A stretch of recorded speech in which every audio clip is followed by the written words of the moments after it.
These breeches are made from broadcloth, but I've partly made them by machine, probably 80–90% machine made, and then the remainder is by hand. This is partly to just remind me of what I've done, but I just thought you'd like to see them as well. So it's a pair of breeches, which would be worn by a soldier, and it's really difficult. I'm in the process of trying to find out more detail about what uniforms actually looked like, because up till now I've made kind of generic uniforms, but I'm trying to get a bit more accurate with things. However, there's a little information out there. It's huge amount I need to find out. But as you can see, they've been machine sewn here, machine sewn buttonholes up there. This was machine sewn in. I've just finished it by hand at the bottom. These two pieces that protect the modesty in the flaps, um, they've been machine sewn down, just done a little bit of hand finishing at the bottom. The waistband was completely machine sewn on the front edge around the top. When I've attached it here, I've stitched in the ditch so it can't really be seen from the outside. And then I managed to trap this gusset in when I sewed down the back seam as well. They've been gathered for size and hand sewn eyelets for the gusset. This little bit of tape is a bit too short, but it will suffice for the moment. And then at the bottom on the leg, so it's slightly curved down at the back edge, it's slightly curved there, straight across the front. Now, I looked at one piece of information about the 1802 regulations, and it said they were fastened with one button and then had a lacing on the cuff.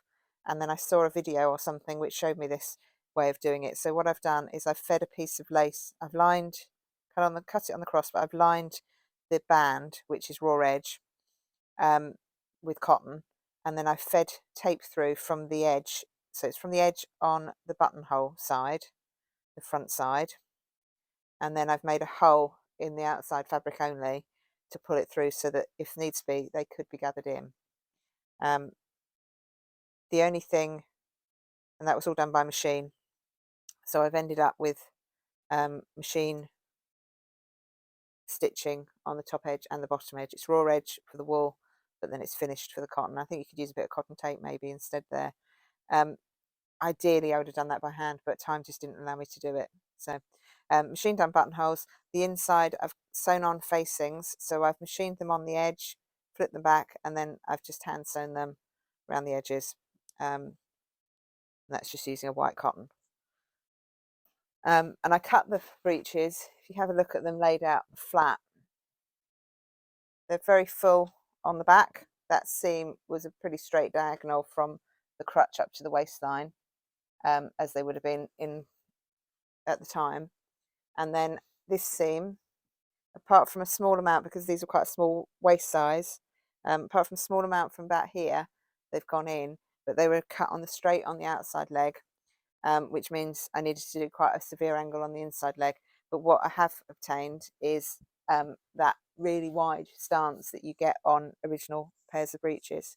So I'm really pleased about that, because that's something that, not been elusive, but it's something that I haven't really done before, or I've only just started doing in the last 18 months or so. But it really shows you how they sat, or they sat on the when you look at the pattern, it makes sense why they're cut that way, because you're bringing all of that in on the inseam. It means in theory you could cut this on the fold, and then not have an outside seam. And here it gives you more stretch because you're on more of the bias, so you've got more give on that inside seam.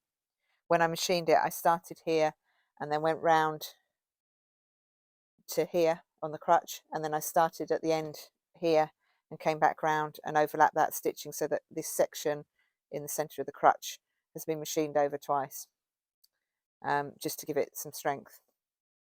So that is a pair of roughly 1802 military breeches. They also need, on the waistband, to have buttons for braces as well. But the 1802 pattern, well, what I've read is that they sometimes had one pocket, so they didn't always have pockets. Sometimes had a pocket on the right hand side, occasionally had both, sometimes had a watch pocket, and occasionally had a pocket in the side seam. But the client for this pair didn't want any pockets at all. So something I've always worried that when I've made my generic trousers I've never put pockets in was actually based somewhere in history. So I hope you've enjoyed it. This is just as I say, it was more to remind myself of what I've done, but I just thought you'd like to see them as well. So it's a pair of approximate 1802 military breeches.